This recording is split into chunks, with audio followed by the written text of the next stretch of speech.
Bueno, buenas tardes nuevamente para todos aquellos que han entrado a esta clase de Historia del Deporte, la clase número 2 de este cuatrimestre, ¿sí? De esta materia. Vamos a ir avanzando en la dinámica del tema de hoy que tiene que ver con el deporte en las sociedades antiguas. En la primera clase nosotros estuvimos trabajando sobre el deporte en la denominada prehistoria. Bueno, ahora vamos a ir avanzando ya en el ámbito deportivo y cómo diferentes sociedades del pasado fueron incorporando prácticas y luego ya de por sí deportes en sus culturas. Así que bueno, vamos a empezar con ese tema y lo voy a ir desglosando. Vamos a hacer primero que todo una presentación para que me vayan siguiendo.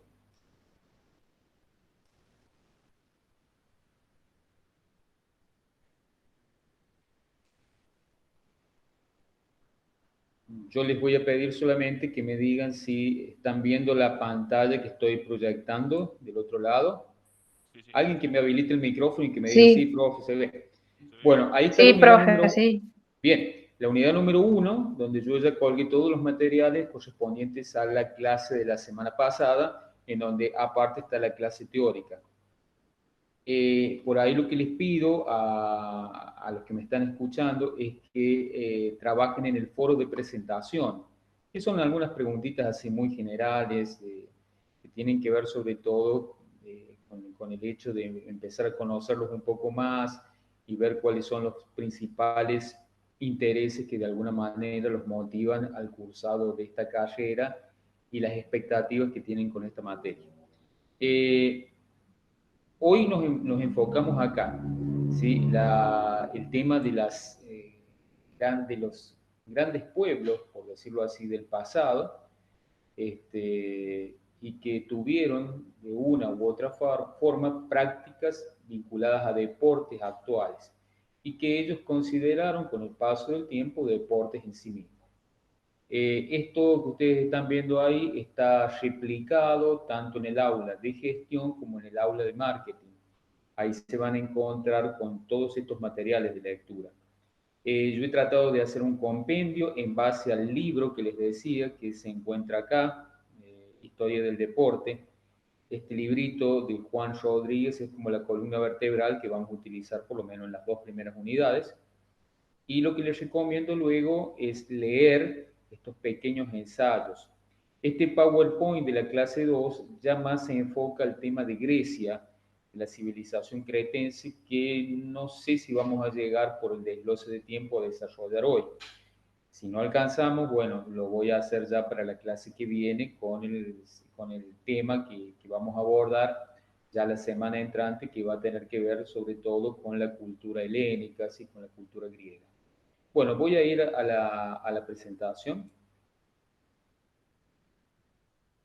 Bueno, el deporte en la prehistoria y la edad antigua. Nosotros la clase pasada hemos estado abarcando el deporte en los pueblos primitivos. Yo les había comentado que muchas de las prácticas deportivas de los primeros grupos humanos tenían que ver sobre todo con el ámbito de la supervivencia. Y las actividades no eran deportes en sí mismos, sino más bien prácticas en donde el hombre trataba de fortificar su cuerpo para tener, yo diría, mayor resistencia, mayor fuerza. Entonces era común encontrar, por ejemplo, el tema de correr, saltar, lanzar una piedra, una lanza. Ahí me parece que alguien me está pidiendo entrar. Sí. Como les decía, esas prácticas del pasado, ¿sí? Son algunas de las que nosotros estuvimos trabajando en la clase pasada y de las cuales también estuvimos hablando, ¿sí? El ser humano ha realizado, sin lugar a dudas, actividades físicas desde el comienzo de su existencia en la Tierra, sobre todo con fines de supervivencia, podemos decir con fines de proteger a su grupo, por ahí de enfrentamientos que tenían con otros pueblos, en el caso ya avanzado el tiempo del armado de ejércitos, que se disputaban, por ejemplo, diferentes espacios territoriales. Nosotros ahí también abordamos la mirada que tienen algunos arqueólogos acerca de los vestigios que han quedado del pasado. En realidad yo les comentaba que son muy pocos porque los elementos o los materiales con los cuales se construían por ahí objetos para el juego no alcanzaron a perdurar el paso del tiempo, porque eran hechos de elementos que con el paso de los años se van degradando, como puede ser, no sé, una pluma, por ejemplo, algo construido en arcilla o barro o algún otro elemento que no perduró. Si no perduró porque se fue destruyendo con el paso de los años.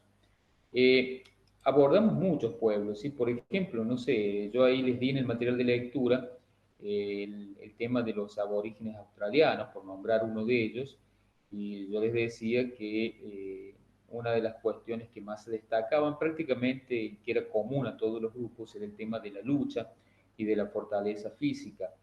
En el caso de los australianos, son muy recordados por un instrumento que utilizan para la caza, que es el boomerang, que juega un poco con las corrientes de viento. Pero bueno, también tenían otros juegos. En el libro que yo les recomiendo está la mención de un juego que se llamaba Mungan Mungan, que era similar a un juego de pañuelo que utilizaban en ese momento.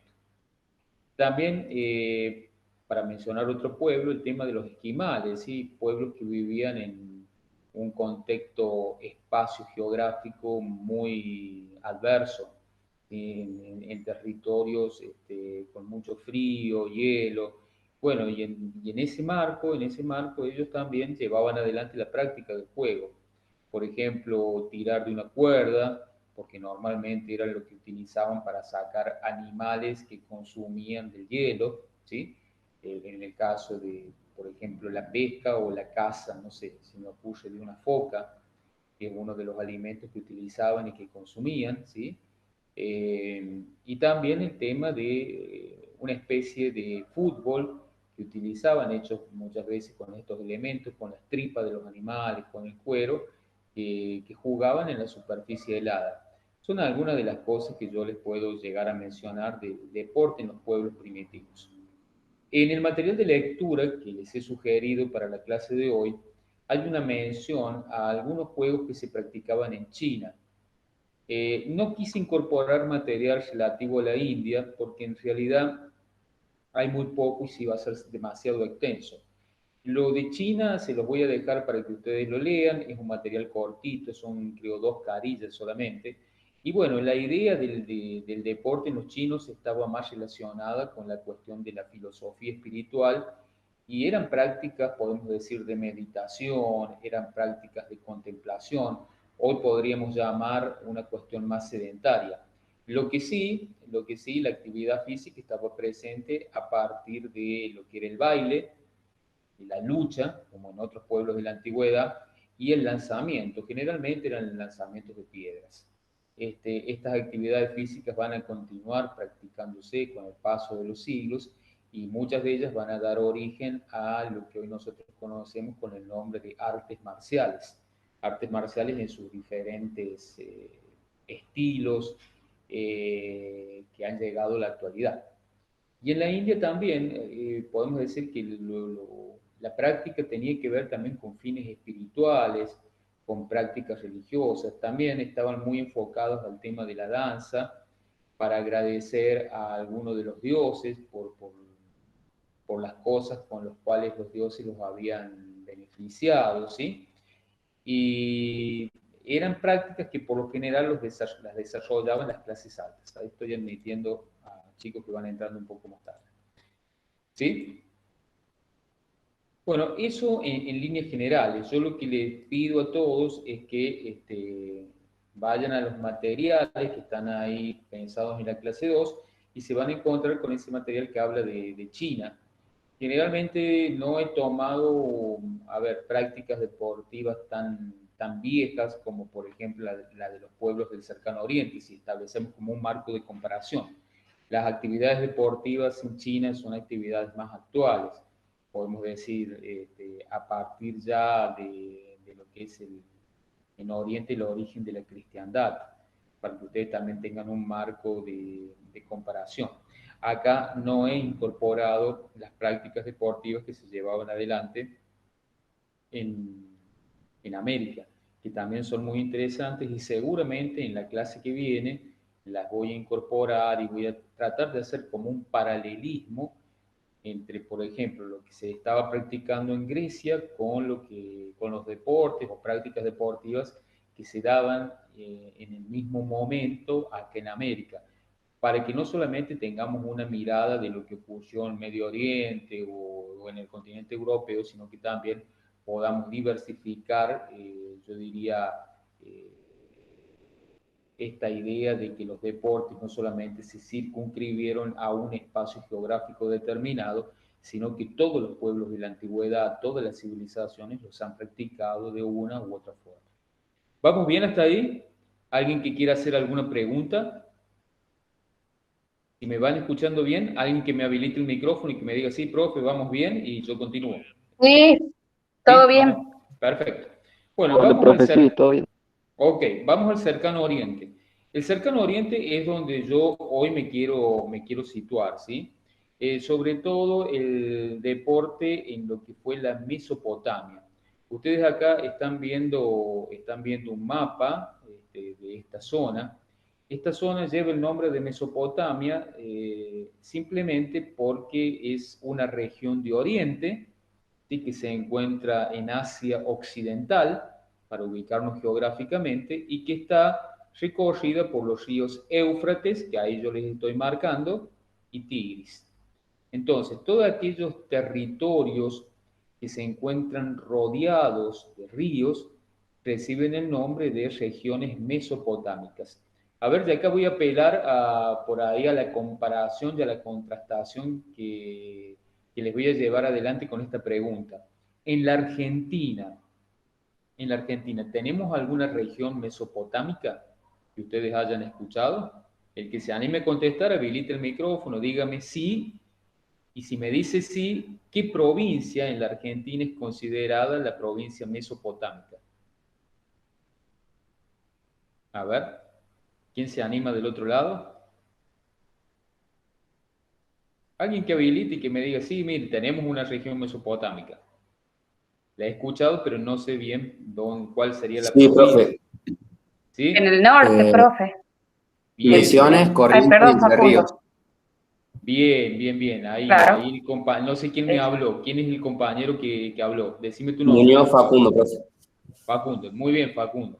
Tiene que ver con esas provincias y con la región mesopotámica que está, como decía ahí también la compañera, hacia al este de nuestro país, ¿sí?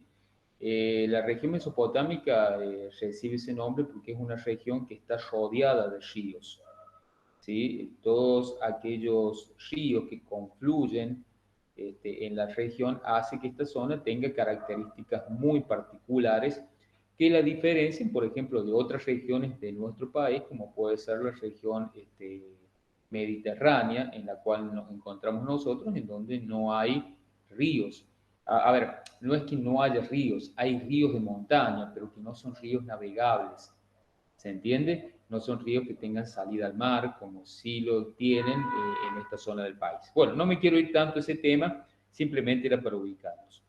En la Mesopotamia, hace aproximadamente, podemos tomar como marco temporal, 3 milenios antes, 3000 años antes del nacimiento de Cristo, ¿sí?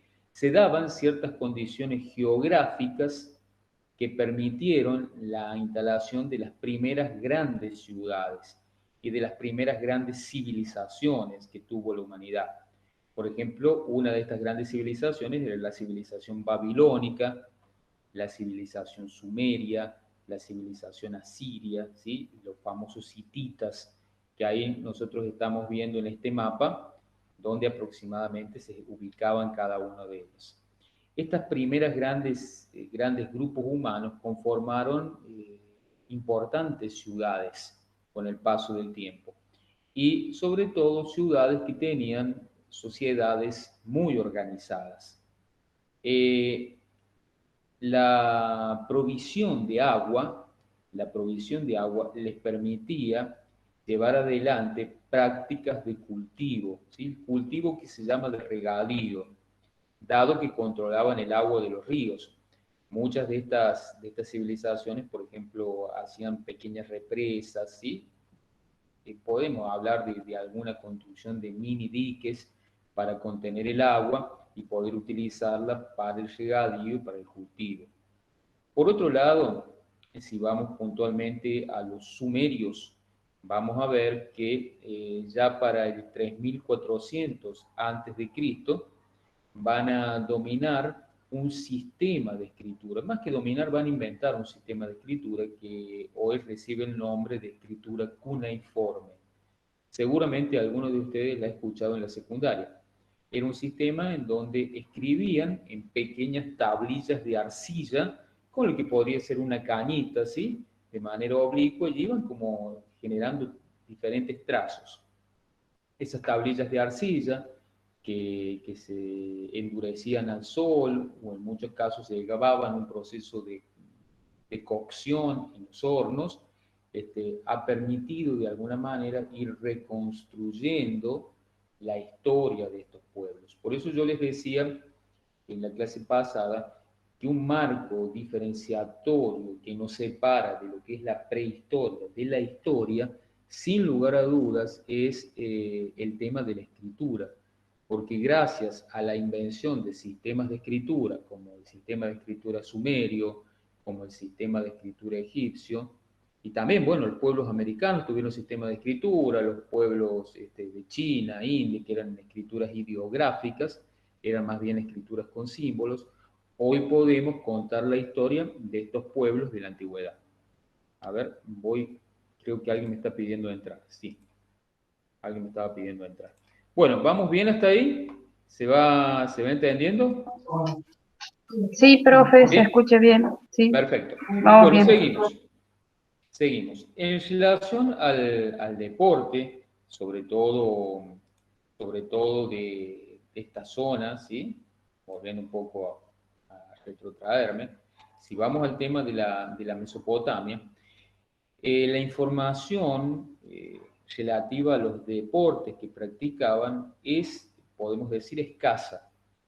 Lo que sí se ha logrado como recopilar con el trabajo de muchos investigadores, arqueólogos, son diferentes tablillas de arcilla que se han mantenido en el tiempo por las condiciones que la zona presenta, ¿sí? Inscripciones en piedra. Ustedes acá están viendo algunas imágenes de tablillas donde hay inscripciones en piedra, donde está el sistema cuneiforme, ¿sí? Y ya como un sistema de lenguaje que nos permite de alguna manera contar una historia. En los bajos relieves y en las escrituras de los templos. A ver, para aquellos que no conozcan cómo se denominaban los templos en Sumeria, eran los famosos sigurat, ¿sí? Una especie no eran pirámides, pero tenían estructuras muy similares. Por ejemplo, en la Mesopotamia, como para hacer un recuento histórico, se desarrolla uno de los sistemas constructivos que ha utilizado el hombre desde la antigüedad hasta el presente, que es la fabricación de ladrillo, porque en la zona no tenían piedra, mucha piedra. Entonces, bueno, idearon el tema del ladrillo con el cual estaban construidas todas estas edificaciones. Bueno, mucha de su historia se ha conservado, como les decía, en tablillas de arcilla, en inscripciones de piedra, en bajos relieves y esculturas, en figurillas muchas veces de terracota, o sea, figuras de barro o algunas figuras de metal que han logrado perdurar en el tiempo y que se han preservado.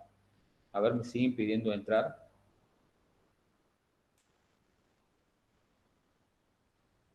Bueno, ahí continuamos.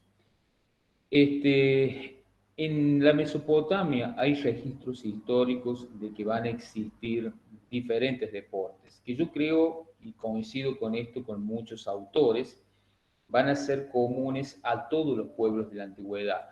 Yo hablo de Mesopotamia, pero seguramente estos deportes que les voy a mencionar van a ser comunes en Egipto, van a ser comunes en Grecia, van a ser comunes en Esparta, van a ser comunes, no sé, en Roma, ¿sí? Obviamente salvando tiempos y distancias.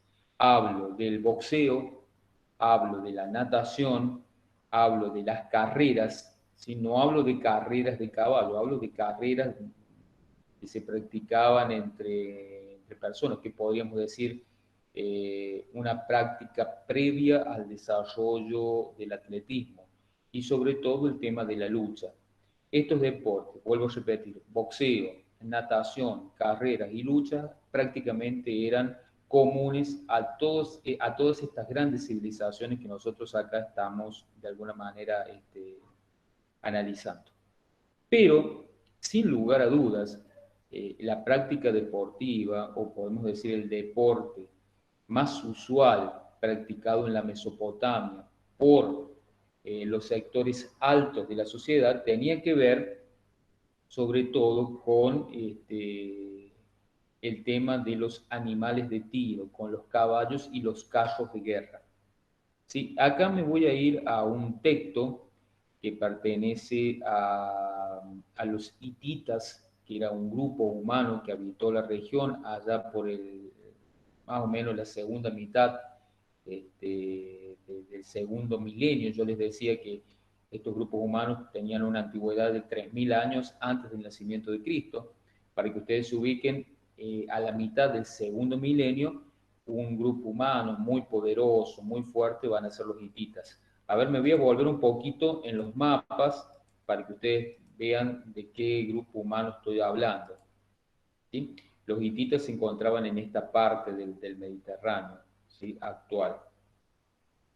¿Está? En esa zona donde se encontraban los hititas, vamos a ver que surge un texto que los investigadores han encontrado, que han investigado, que se llamaba el texto, voy a tratar de pronunciarlo bien, Kikuli, ese es el nombre, Kikuli.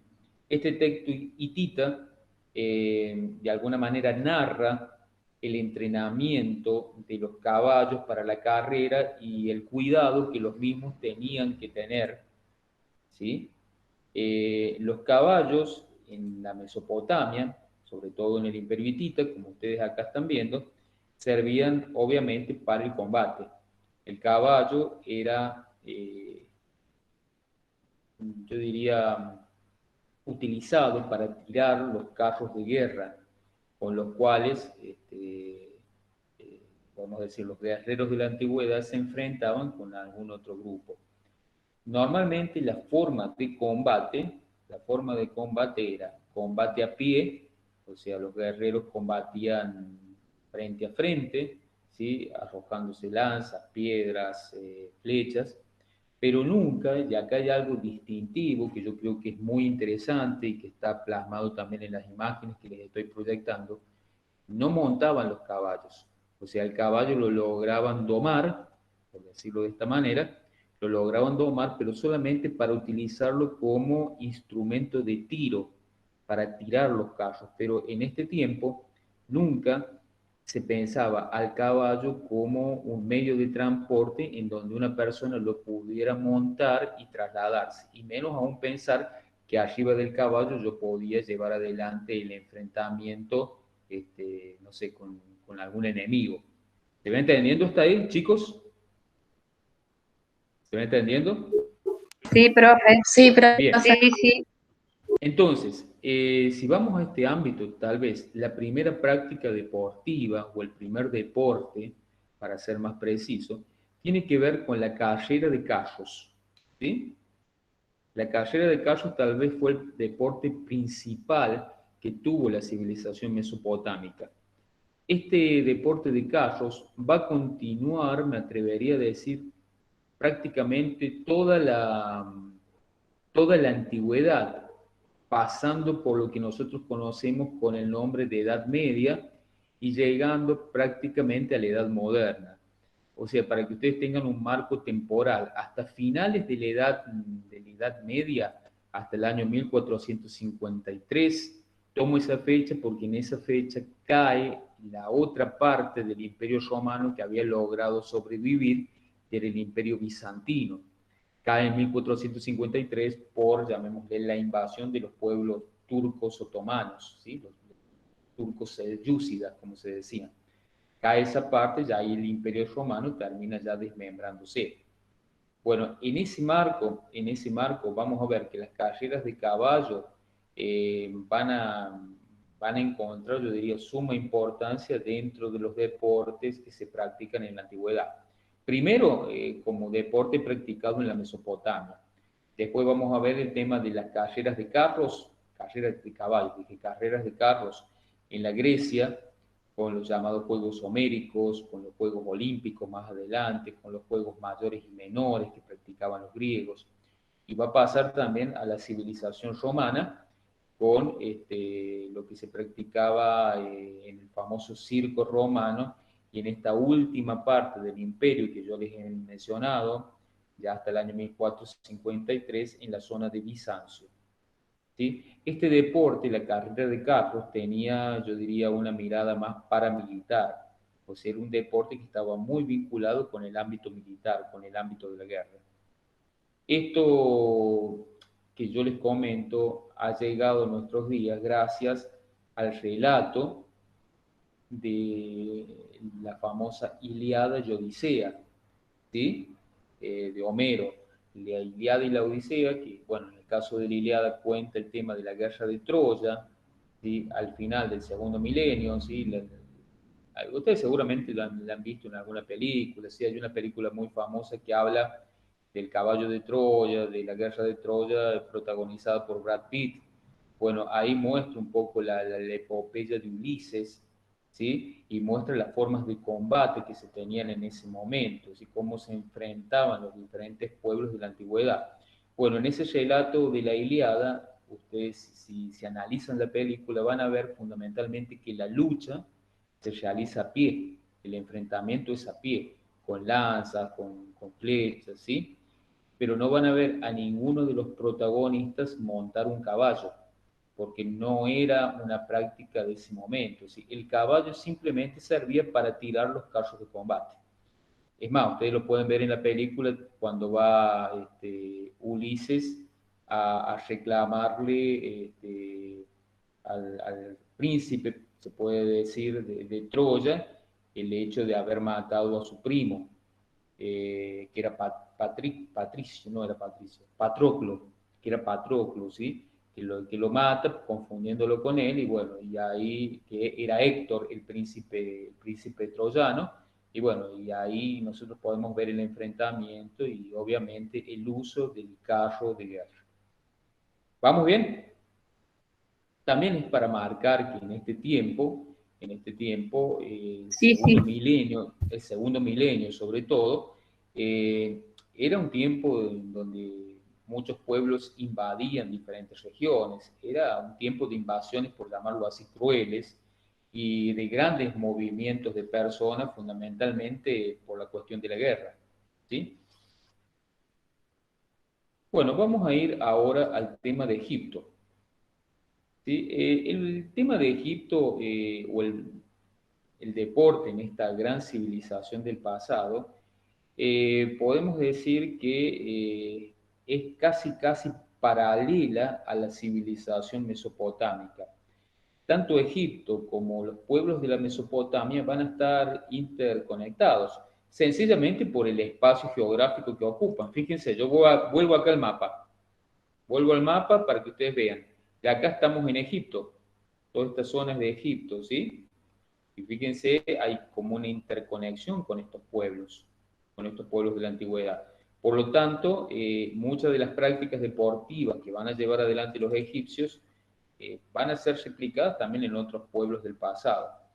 Acá algo para destacar y que es sumamente importante es también remarcar el hecho de que los egipcios tuvieron un sistema de escritura que se denominó jeroglífico.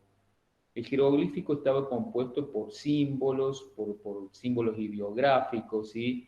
Sonidos, y que aunque a ustedes les parezca increíble, y esto no lo van a encontrar en los materiales de lectura que yo les he subido, recién el hombre pudo develar el pasado de este gran pueblo de la antigüedad, o mejor dicho, de esta gran civilización, a partir de un descubrimiento casual.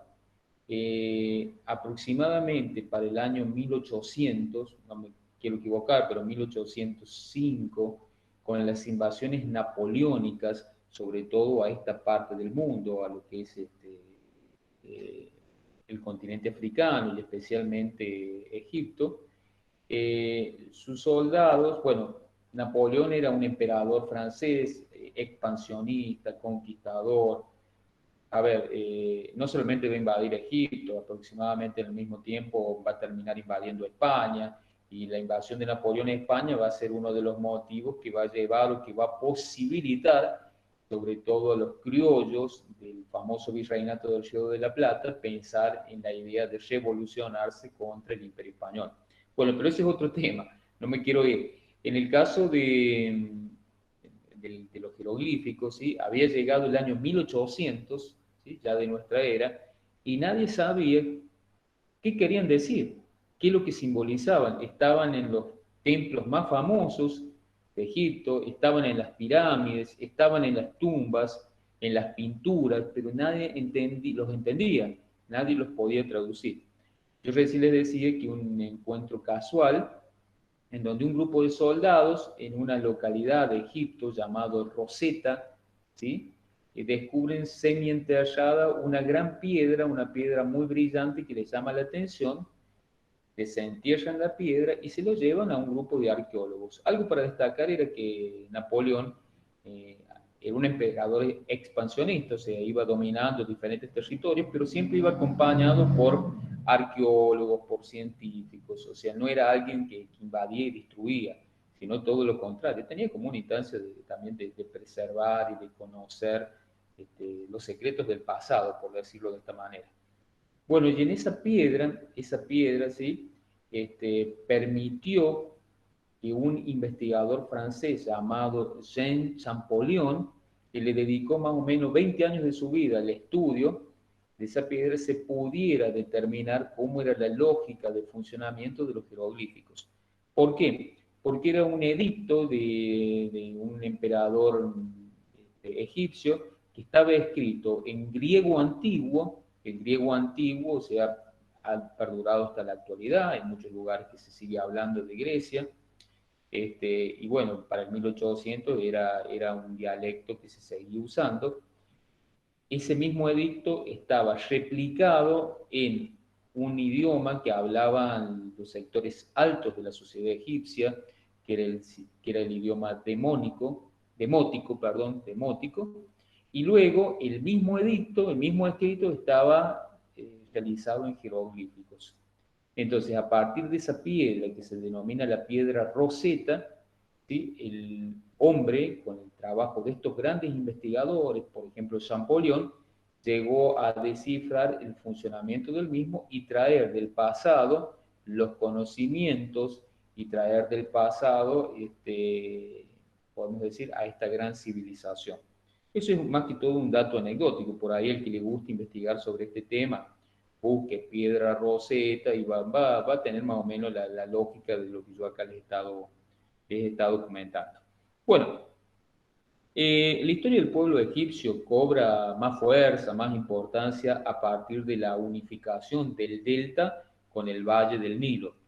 El delta, para que no se pierdan, es esto, ¿sí? ¿Sí? Toda esta zona como que se termina unificando. Y eso hace que Egipto se convierta en una sociedad compleja, en una sociedad organizada, extensa, ¿sí? Un pueblo muy extenso pero unificado. Y gracias a la afluencia del delta, fundamentalmente del río Nilo, ¿sí? Egipto crece y se desarrolla porque el Nilo le ofrece no solamente la posibilidad de tener un curso de agua navegable que lo conecte con el Mediterráneo, sino también contar, por ejemplo, con un elemento que el Nilo les ofrecía a los egipcios y que le dejaba en las costas de su territorio una vez al año, que era el limo. El limo era como una especie de barro muy rico que los egipcios sacaban y utilizaban para fertilizar sus campos. Entonces, con la provisión de agua y con la provisión de este barro muy fértil, con el cual abonaban sus campos, llevaron adelante una práctica agrícola de gran rendimiento, que los hizo muy poderosos en la antigüedad.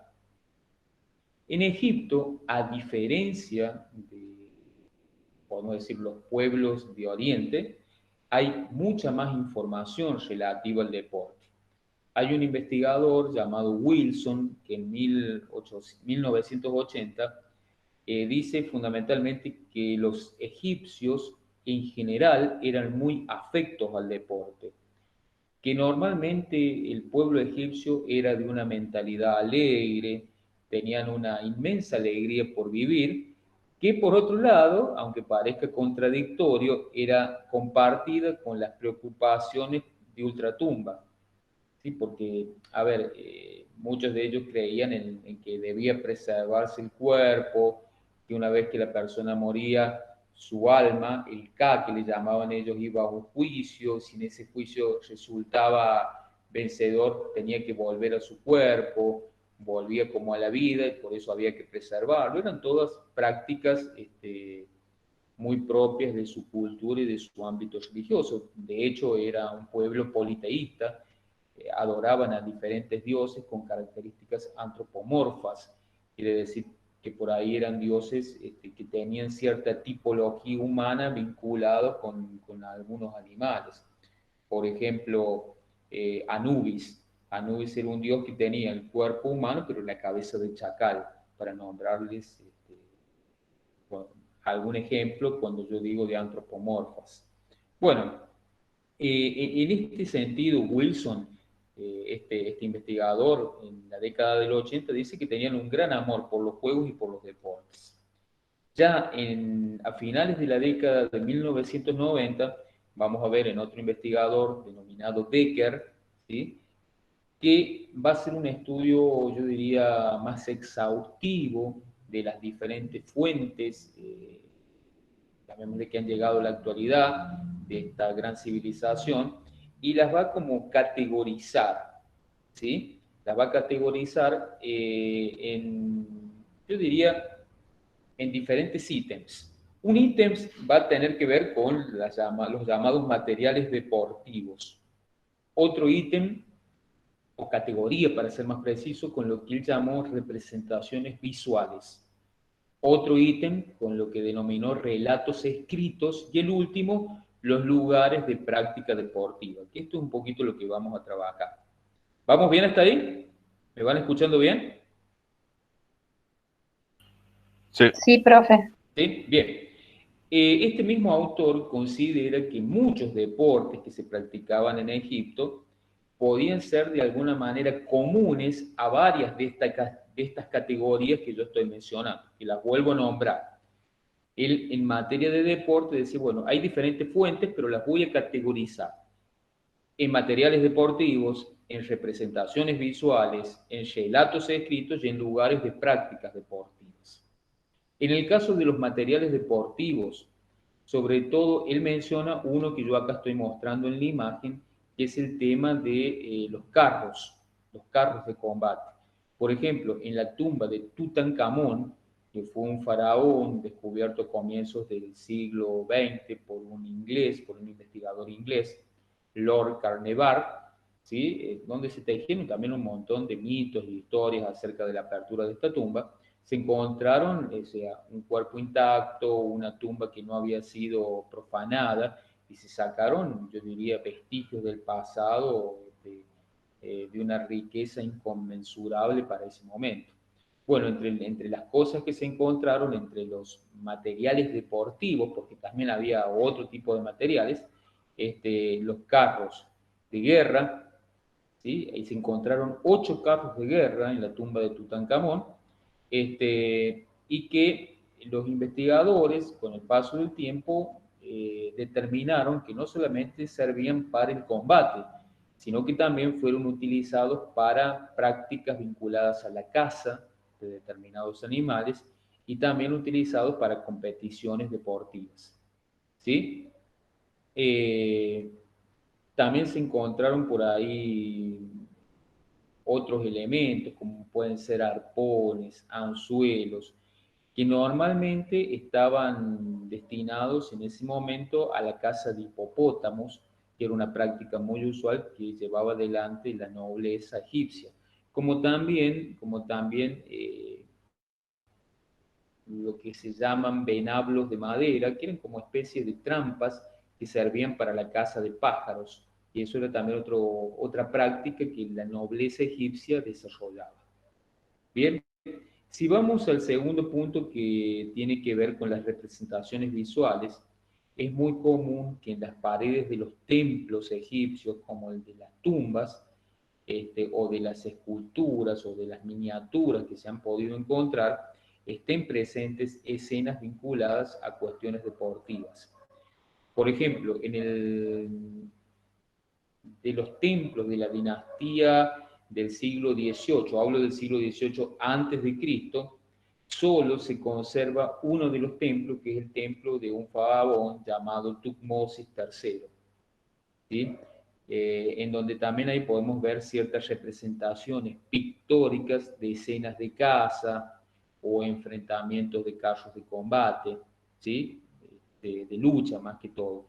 Esto también se replica, por ejemplo, en los templos de Amón, en Karnak, en Egipcio. Karnak es una zona de Egipcio, y que tiene ciertas representaciones deportivas.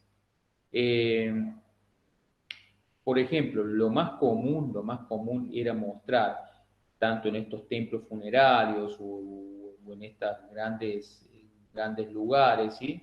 Que han perdurado hasta la actualidad, la muestra en las imágenes de competiciones entre egipcios y muchas veces otros grupos extranjeros.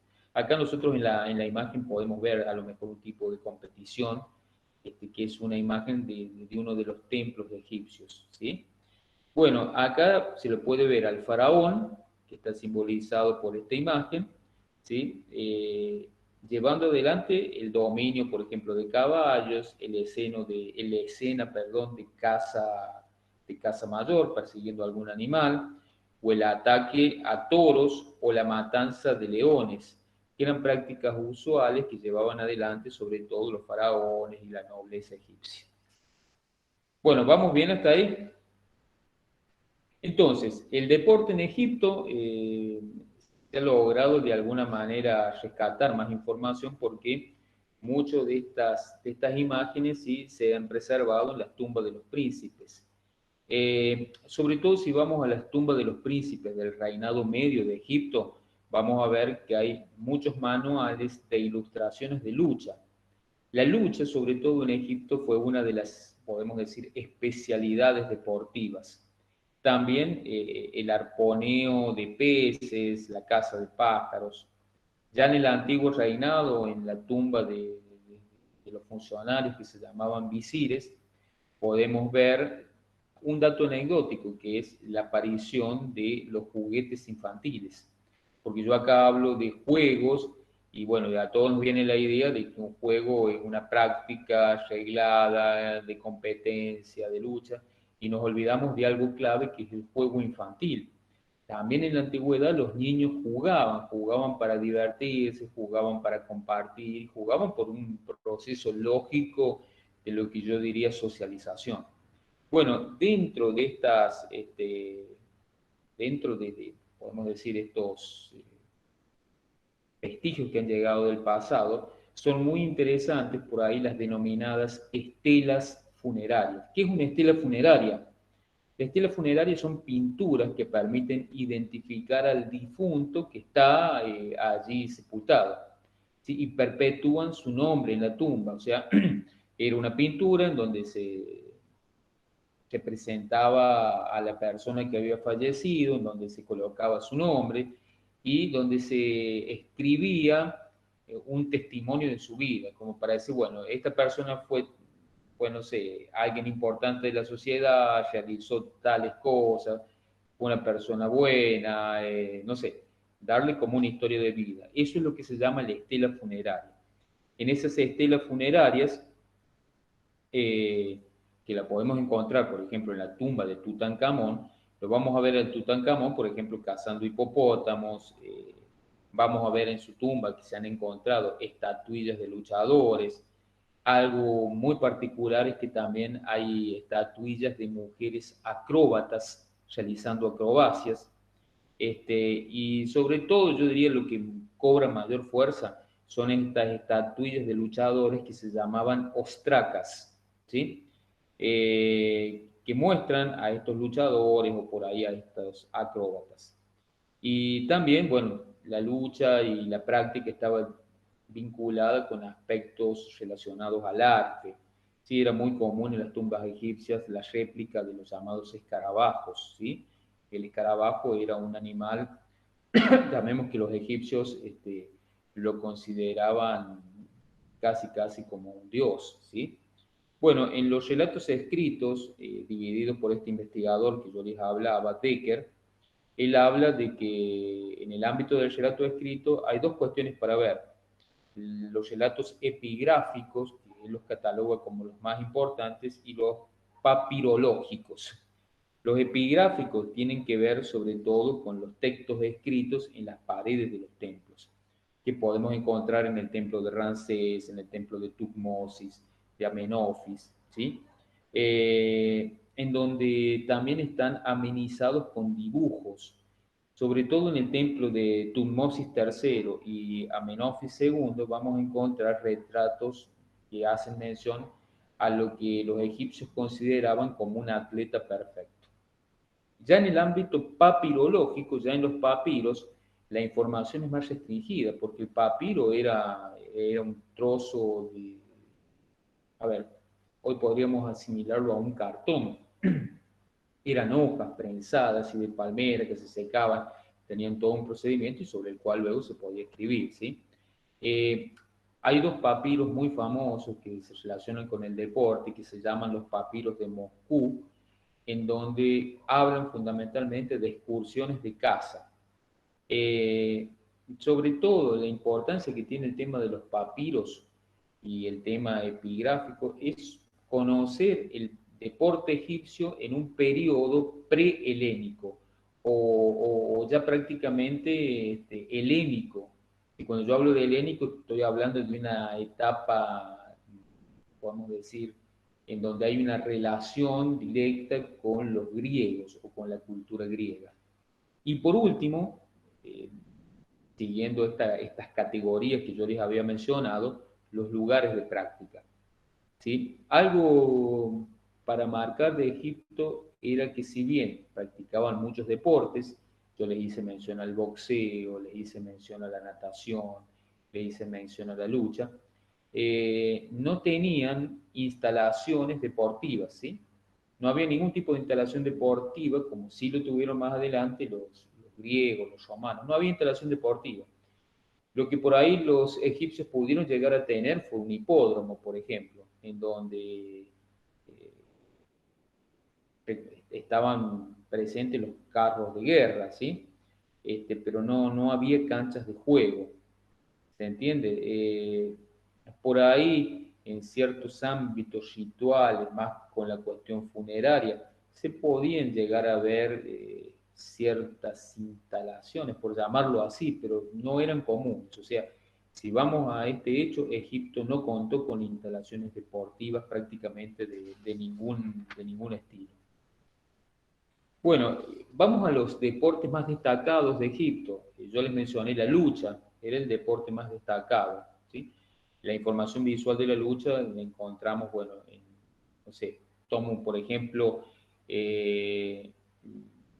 una zona que es de Antílope, ¿sí? De ahí muy cercana a Egipto, en el tiempo del Egipto medio que se llama, en donde, por ejemplo, en 30 tumbas que se han encontrado, en 4 de ellas hay representación de parejas de luchadores, ¿sí? Otro deporte que practicaban y que hoy se asemeja a lo que podemos denominar esgrima, también se practicaba en Egipto en ese momento, ¿sí? Como yo les decía, era un deporte parecido al esgrima que se hacía con un sable, que tenían una empuñadura, muchas veces una empuñadura de metal, eran sables cortos, los combatientes los tenían que, o sea, los que se enfrentaban tenían una vestimenta particular, faldas cortas, semejante a los soldados. Y más que todo no eran sables metálicos, eran bastones, bastones con una empuñadura metálica, de los cuales muchos se encontraron en la famosa tumba de Tutankamón. Aproximadamente tenían 1 metro de longitud y bueno, y los luchadores tenían como ciertas protecciones para la frente, para el antebrazo, para los dedos. Acá menciono también en el ámbito de estos bastones de lucha que se utilizaban con fines ceremoniales, en rituales religiosos y en combates comunes, ¿sí? Entre algunos personajes destacados de la sociedad. Y después los ejercicios acrobáticos. Los ejercicios acrobáticos, en donde ahí para destacar el rol de la mujer, fundamentalmente se orientaban al tema de la danza, ¿sí? Y se practicaban en diferentes contextos sociales, en festividades reales, en festividades religiosas, en ámbitos privados. Mucho de esto que yo les estoy mencionando, por ejemplo, se encuentra en el templo de Karnak, en el templo de Luxor, ¿sí?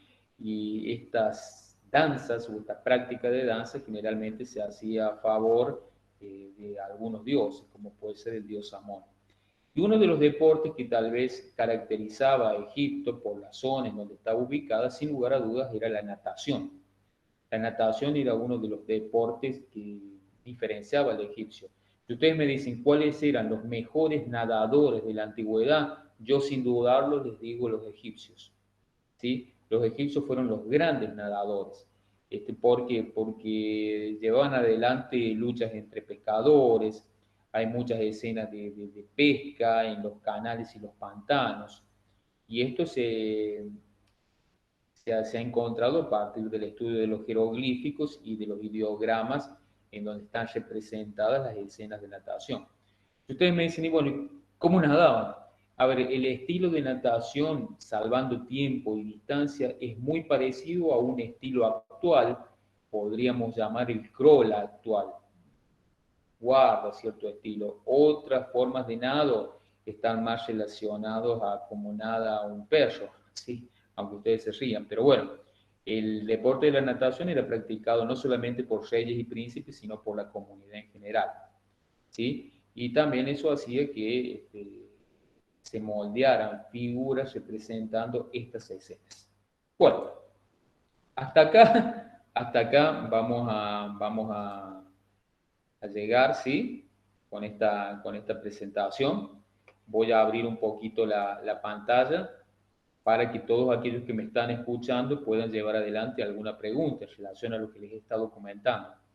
La historia del deporte en los pueblos de la antigüedad es sumamente amplia.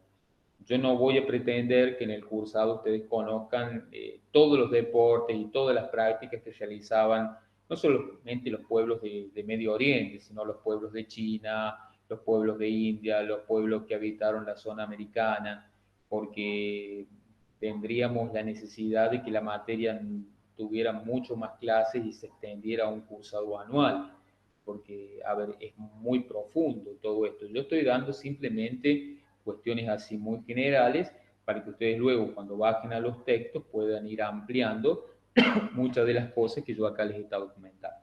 Bueno, abro un poquito para aquel que quiera decir algo, preguntar algo. No sé si se ha entendido, si hay alguna duda del otro lado. Sí, Lautaro, te escucho, vos que abriste el micrófono. Sí, le quería hacer una pregunta. Cuando Decime. haciendo deporte, digamos, ¿lo hacía una sola clase de sociedad o todo?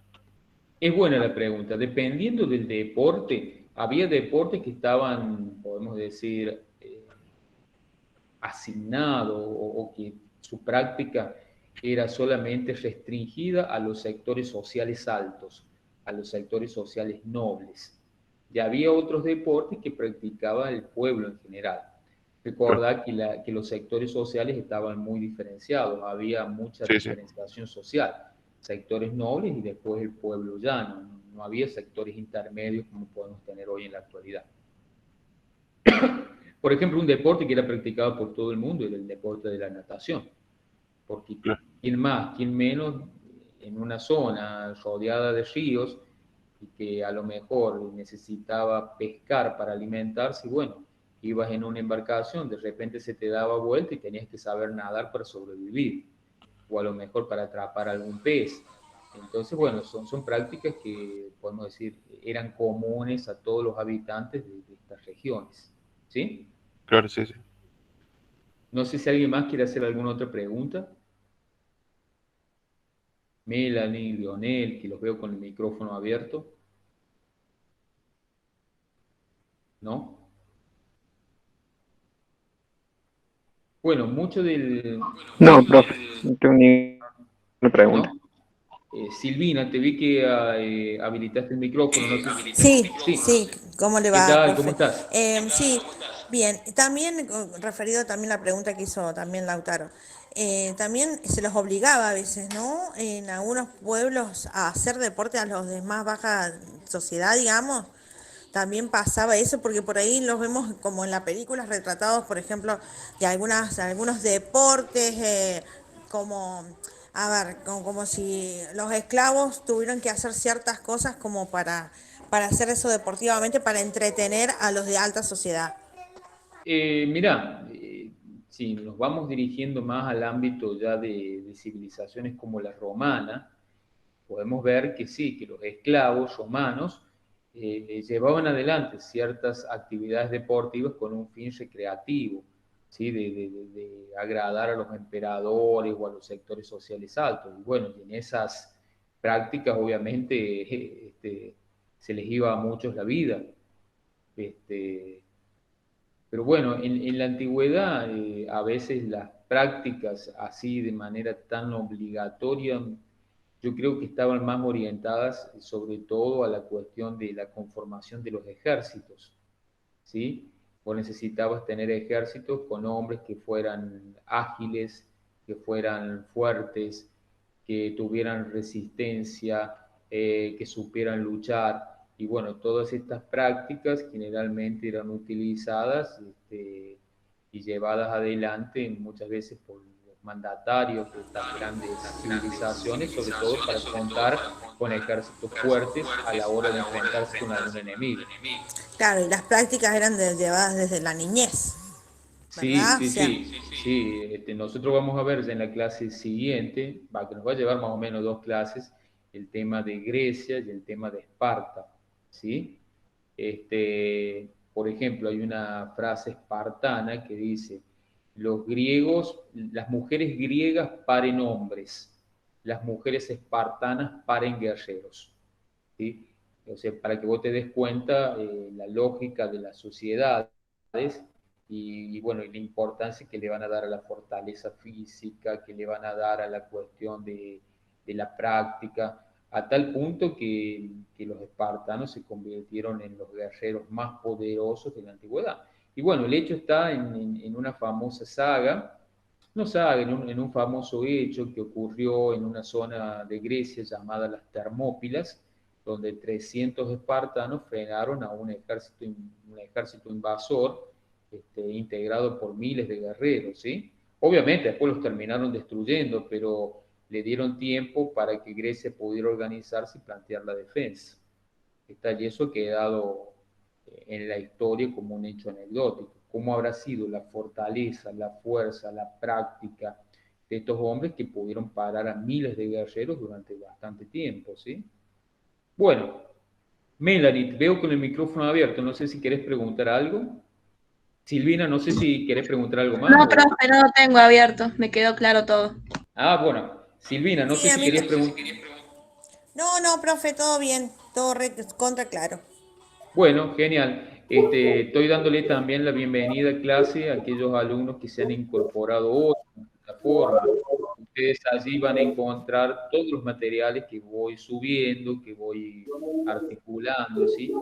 En líneas generales es muy poco lo que existe de historia del deporte. Es un ámbito de la historia que ha sido poco trabajado, que no ha sido tenido prácticamente en cuenta en nuestro país. Es muy difícil por ahí encontrar material y poder ir estructurando a veces lecturas amenas que nos vayan acercando, por lo menos que vayan abriendo la perspectiva de cómo fue este tema del deporte en la antigüedad. Yo les recomiendo en esta clase número 2 que vayan leyendo los textos que he subido, que vuelvan a ver la clase. Hay un texto que habla de deporte y arte, ¿sí? Que incorporé hoy a la tarde, que me resultó muy interesante porque toma algunos de los aspectos que yo les mencionaba acerca de las pinturas en diferentes templos y que marcan algunas de estas prácticas que los hombres de la antigüedad llevaban adelante.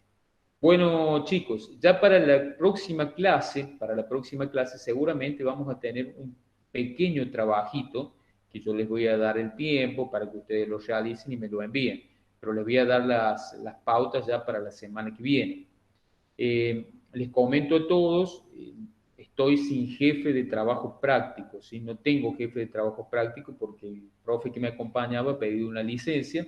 Así que, y no creo por la condición en la cual nos encontramos que me nombren a alguien para que me acompañe en este cuatrimestre. Así que la parte práctica la voy a llevar adelante yo solo. Los días lunes he previsto un contacto de Meet, que ya lo subí en noticias, ¿sí? Del aula, para que aquel que tenga alguna dificultad en relación a los textos, en relación a alguna actividad, en relación, no sé, a un foro, o que tenga alguna duda, puede entrar y consultar. No es obligatorio. Entra aquel que tenga alguna necesidad X de salvar alguna duda. Porque, bueno, muchos dicen, bueno, tengo que entrar el lunes y el miércoles. No, no, la clase obligatoria es la del miércoles, en donde yo tomo asistencia y es la que ustedes necesitan tener para cumplimentar el 80% de asistencia, que es una de las cláusulas para la regularidad. La clase del lunes, que yo la abro a partir de las 19, es más que todo para consulta, para aquel que tenga alguna necesidad de preguntar algo. Si no hay necesidad, relativamente no entro, ¿sí? Por ahí hay alguien que me dice, mire, tuve problemas para bajar un texto, o leí esto y no entendí tal cosa. Para eso es la clase de consulta, o para plantear algún problema que tengan en relación a las actividades que voy a ir proponiendo. Bueno, dicho esto, entonces, me despido de todos ustedes. Hasta la semana que viene. Recuerden, el lunes tenemos ese contacto para que el que tenga alguna necesidad de consulta. Si no, ya nos encontramos el miércoles de la semana que viene. Bueno, que tengan una excelente semana y nos estamos viendo, si Dios quiere, la semana que viene.